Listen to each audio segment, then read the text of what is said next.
নমস্কার। ভারতবর্ষের এই যে বিপুল এবং প্রাচীন খাদ্য সংস্কৃতি, এই যে তার ব্যাপ্তি, এই যে তার ঐতিহ্য, এই যে তার বৈচিত্র্য, তার অনেকখানি জুড়ে আছে কিন্তু অ্যাংলো ইন্ডিয়ান খাবার। আমার অ্যাংলো ইন্ডিয়ান খাবার অতি প্রিয়। আমার সাথে অ্যাংলো ইন্ডিয়ানদের পরিচিতি খুব ছোট বয়স থেকে। কারণ আমার বাবা যখন রানাঘাটে ডাক্তার ছিলেন, রানাঘাটে একটি বিশাল খ্রিস্টান পাড়া ছিল, আজও আছে, যার নাম বেগোপাড়া। সেই বেগোপাড়ার ধারেই আমার মেরি ইম্যাকুলেট স্কুল, এবং সেই বেগোপাড়ার অনেক মানুষ ছিলেন আমার বাবার রোগী।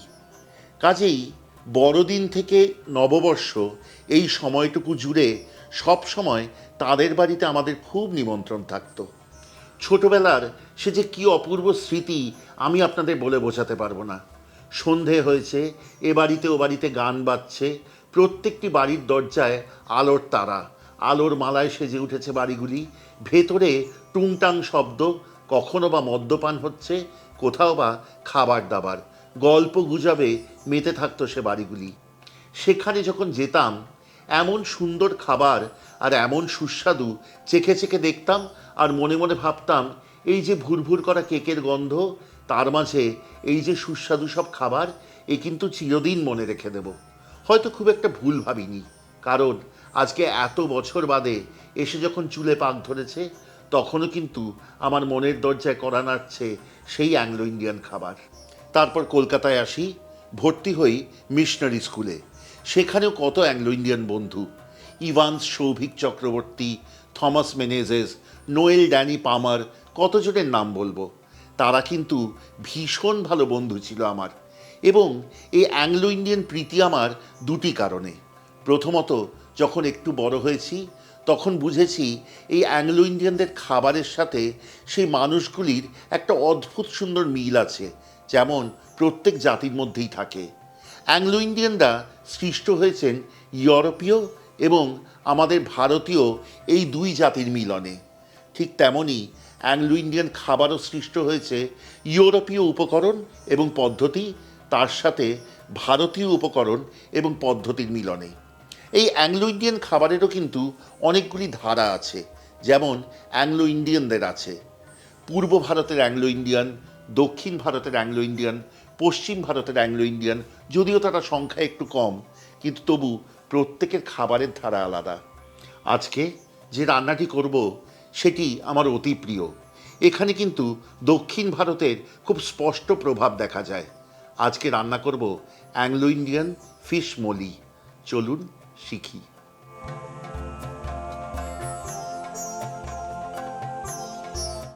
এই রান্নার জন্য আমি নিয়েছি ভেটকি মাছের ফিলে।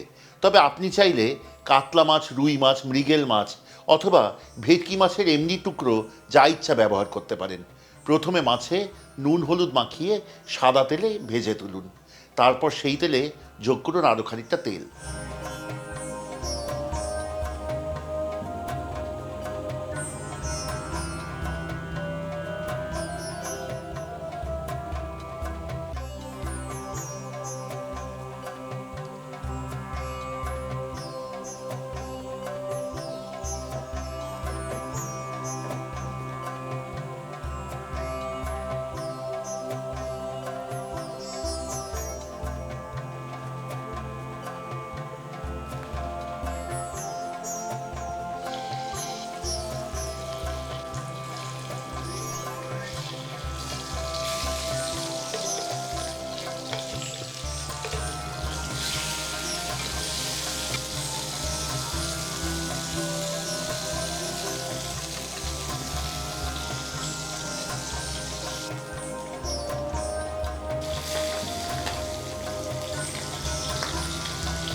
তেল গরম হয়েছে, এবার এতে ফোড়ন দিন গোটা কালো সর্ষে এবং বেশ কয়েকটি কারি পাতা।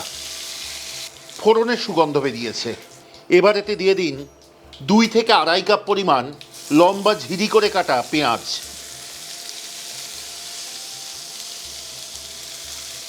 এইবার পেঁয়াজ ভাজুন যতক্ষণ না তাতে রং ধরে। পেঁয়াজে সুন্দর রং ধরেছে। এবার এতে যোগ করুন 1.5 টেবিল চামচ পরিমাণ আদা কুচি, 1.5 টেবিল চামচ পরিমাণ রসুন কুচি এবং খুব অল্প জল।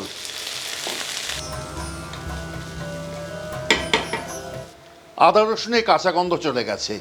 এবার এতে যোগ করুন 2টি কুচি করে কাটা টমেটো, নিজের স্বাদ অনুযায়ী ফালি করে কাটা কাঁচা লঙ্কা এবং স্বাদ অনুযায়ী নুন। টমেটো মজে আসা অবধি রান্নাটি কষাতে থাকুন।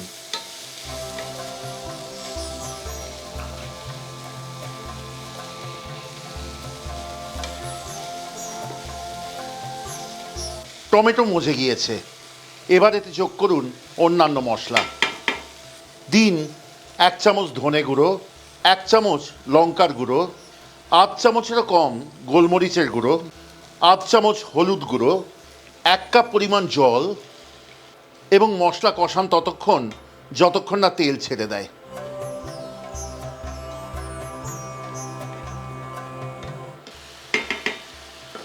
এই রান্নাটি কিন্তু হদিশ পেয়েছি মিসেস ব্রিজেট হোয়াইট রচিত Anglo Indian dishes a legacy of flavours from the past, এই আন্তর্জাতিক পুরস্কারপ্রাপ্ত বইটি থেকে। মিসেস ব্রিজেট হোয়াইটের বিপুল কাজ আছে অ্যাংলো ইন্ডিয়ান রান্না এবং ব্রিটিশ কলোনিয়াল ইরা অথবা ব্রিটিশ ঔপনিবেশিক সময়ের রান্না নিয়ে। ওনার 7টি বই অতি সমাদৃত। সেখান থেকে যখন এই রান্না পেয়েছি তখন এই রান্নার প্রামাণিকতা সম্বন্ধে আমার মনে কোনো সন্দেহই থাকে না যে এটি হচ্ছে মিন মোলি বা ফিশ মোলির সবচেয়ে সুন্দর এবং সবচেয়ে সঠিক রেসিপি। মশলা মজে এসেছে। এইবার এতে যোগ করুন 1 থেকে 1.5 চামচ পরিমাণ ভিনিগার। ভালো করে আবারও মিশিয়ে নিন এবং তেল ছাড়া অবধি অপেক্ষা করুন। এবার এতে যোগ করুন 2 কাপ পরিমাণ ঘন নারকেলের দুধ।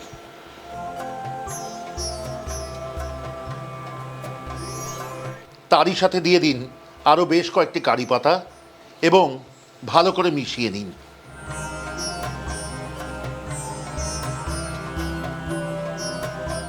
ঝোলটি ফুটে উঠলে যোগ করুন আরও 1/2 কাপ পরিমাণ জল এবং খুব সাবধানে ছেড়ে দিন মাছের টুকরোগুলি।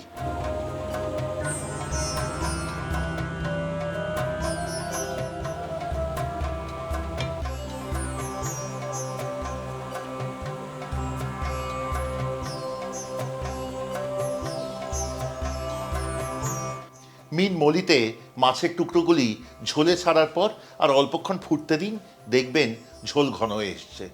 কেমন দেখলেন আজকের পর্বটি? কমেন্টে লিখে পাঠাতে ভুলবেন না। যদি ভালো লাগে সাবস্ক্রাইব করুন, শেয়ার করুন, সঙ্গে থাকুন, খুব আনন্দ পাবো। যদি মনে করেন আমাদের চ্যানেলের সব রান্নার নোটিফিকেশন প্রথম পৌঁছবে আপনার কাছে, তাহলে কিন্তু অবশ্যই বেল আইকনটি টিপে দেবেন। আর হ্যাঁ, যদি আমাদের যোগাযোগ করতে চান, আমাদের যোগাযোগের নম্বর হলো 6291834357। সোম থেকে শনি সকাল 11টা থেকে সন্ধ্যে 7টা আমাদের যোগাযোগ করুন। যদি আমাদের থেকে খাবার নিতে চান তাহলেও যোগাযোগের নম্বর সেই একই। অপেক্ষায় থাকবো। আপনারা সবাই ভালো থাকবেন। আর হ্যাঁ, মিন মলি কিন্তু আপনারা পরিবেশন করবেন ভাত, আপাম অথবা পরোটার সাথে।